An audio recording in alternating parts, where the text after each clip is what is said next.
All right, so we know that the U.S. Revolution was successful, that under the brilliant military leadership of George Washington, the support of the French, who provided us with a navy, the money coming from the Dutch bankers looking to make a dollar, the home field advantages of America, Britain's long supply and information lines, the fact that for the Brits to win, they had to utterly annihilate the Continental Army. For the Americans to win, we just had to survive and outlast the Brits and convince them to give up, that it's not worth their trouble. That leads to a successful conclusion of that revolution. America is now independent. But the question really, as early as 1776 was, with the Continental Congress in place, what kind of a governing document are we going to have during the revolution, and if we're successful, in the immediate aftermath of that revolution, while we sort of, get our ducks in a row? And the decision was made, I believe, by 1777, that we would function during this revolution and shortly thereafter under something called the Articles of Confederation. Okay, so how might we empirically describe these Articles of Confederation under which we operated for, I think, about a dozen years? And it worked, well enough to help us win the revolution. In some ways, we'll see, it's a little more complicated than that, but basically, but ultimately it was seen as problematic. Spoiler alert, seen as problematic and has to be replaced at some point. So what was the nature of these articles? Number one, it created a confederation, as the title implies. That means a loose collection of, in this case, 13 states. Kind of like the European Union today, or NATO, where primary power is in the membership, not in the body as a whole. Related to that, these articles created a weak central government. We'll see that the Continental Congress had relatively little power. Most of the power, as point number 5 points out, most of the power was in the hands of the states, the 13 states. That's where primary political power was. Not at the national level, but at the state level. Related to that, these are all connected. No executive or judicial branches. No president per se. No judiciary. Only, point number 4, a Congress made up of a single house, a unicameral legislative body. That was the only functioning institution at the national level. And again, to reiterate, most of the power was at the state level. So that would be a good way to describe the basic contours of the Articles of Confederation.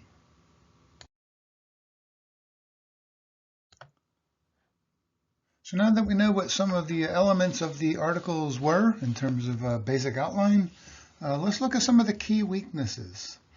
And these are just the key weaknesses. There were a number of others, but these are the ones that we're most concerned about. Number one, because the central government was so weak and the states were so strong, the states could basically do what they wanted to do with few boundaries put there by Congress. So each state essentially had its own trade policies with other states and with other countries. So we had no coherent trade policies, either internally or externally.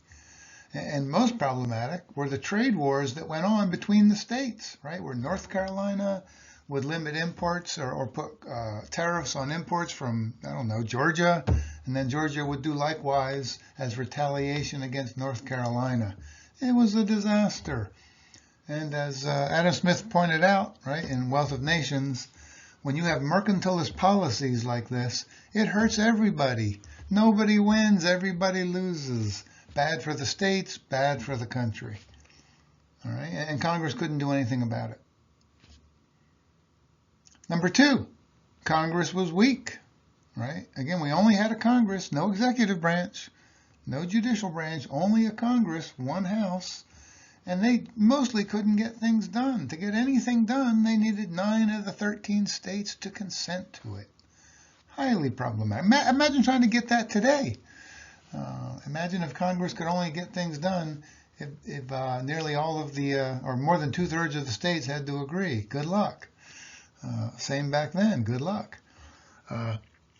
You see this in stark outline with the American Revolution. It made George Washington crazy, right? He needed money to conduct the war, hold the Continental Army together with supplies and food and war material and so forth. And he needed troops from the states. Well, the states mostly would say to the Congress, you've asked for this many dollars for the war effort. We're going to give you half of that, and it'll take a while. And you've asked for this many troops. We'll give you a quarter of that because we mostly want to hold them back for our own state militias. Turns out, in terms of the Revolutionary War, the primary focus here was the Continental Army. The militias were a little off to the side. I don't want to disrespect them too much, but the central question always for the British was, can we annihilate the Continental Army? The state militias could be a bit of a problem, conducting guerrilla warfare, but they knew that the action was with the Continental Army. So states, right, would hold back money and troops from Congress in ways that weakened the Continental Army. If you look at a lot of the letters that Washington was writing back then, it was about that, precisely that. He was so frustrated, and rightly so. You think about the deprivation of our troops at Valley Forge in that cold winter. Right? The reason the troops were so poorly provisioned was because Congress was unable to get the money to them because the states were being greedy. Super problematic. At some points, man, Washington was holding the Continental Army together with sticky tape and glue. He was so inspirational. Again, no genius, but super inspirational to his troops. So he held it together, but it was a close run thing. And I'm not sure anybody else could have done that. That was the problem. And then related to that, right? Look, after we're successful in that revolution and we become an independent state, independent nation state. Look, we were sort of rich in resources, natural resources. We've talked about that, and we were a target for European superpowers, right? Because we have these Articles of Confederation. We're now an independent nation state, and we're pretty weak, and we don't really have a standing military to speak of. Imagine how hard it was to get Congress to support the military during the war. Right? Once the war is over, there's almost no support at all. So we didn't really have a standing military.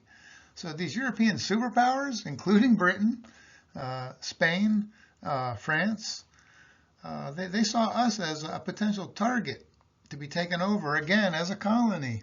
And we were a target because we had such a weak national government and therefore no standing military to speak of. So that was a problem. And then also, right, a problem internally. There was a lot of discontent in America after the Revolution because we had gone deeply into debt, lots of economic dislocation during the war. And a lot of farmers were losing their farms to foreclosure by banks. And they were angry about that, right? Through no fault of their own, they were losing their farms to foreclosure. Maybe they fought in the war, right? Their farms went downhill. So hell of a thing. So you end up in Massachusetts, western Massachusetts, a bunch of angry farmers, rightly so. Some of them ex-military, who marched on the Capitol saying this is bullshit. And it was bullshit. So I'm sympathetic to Daniel Shays and his rebellious followers. But you can't have that. You can't have that sort of a rebellion, right? And not have a functioning society. So the Massachusetts militia was able to put down that rebellion and quell that uprising. But there was no U.S. military to provide backup, to provide certainty and security as to the outcome. A little bit of a close-run thing. So again, right, problematic. And that's really what motivated the American elite, quite honestly, to decide this is really a problem, right? The economy is in trouble. We saw what happened during the Revolution. We see what's happening now with Shays' Rebellion. We need to modify the Articles of Confederation in a variety of ways. Hence they called the convention. The Continental Congress calls the convention to fix it. Hence Philadelphia, summer 1787.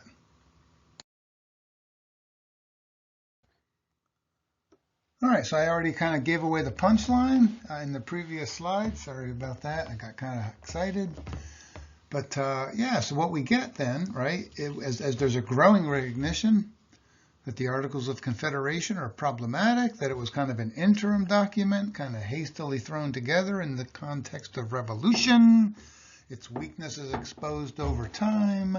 There is a recognition, I think especially by the American elite, that this is a problematic situation and we need to address it in a serious way. So there is a call for reform of the Articles, to amend them, and the Continental Congress issues a call for a convention to meet in Philadelphia, Pennsylvania, roughly where I was born.